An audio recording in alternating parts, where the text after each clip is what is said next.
I'll endure any amount of pain rather than face my fear had to do with somebody wanting me to, I was taken to swimming lesson before I was ready to, I actually didn't even want to do swimming lesson, but then it was okay in the beginning of the class because I was in the shallow end of the pool.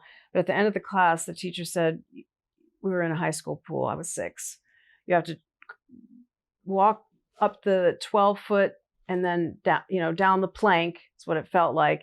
And then she's down there going, and now you jump and you'll go down and I'll catch you.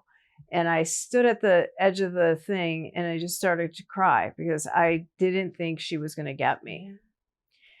And the next week, on the day of my next swimming lesson, walking home from school, a kid hit me on his bike and he broke my leg. And I felt relieved and happy that I didn't have to go to the swim lesson. So it was like it was a way that I really wanted to avoid exactly what you're talking about. It's been like that was a kind of an avoidance. This is on a symbolic level, mind you. No, I think this is great for the book. Yeah. And I felt like for the rest of my, a long time, that was, I can endure any amount of pain rather than face my fear. And to the point of like having dreams later on where I'm still got this giant cast on my leg,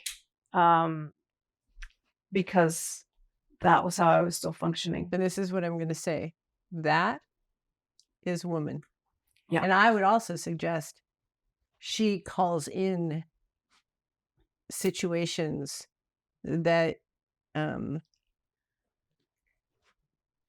hobble her, that offer justification for not, she'll call in sickness, she'll call in and then, oh, I couldn't or can't.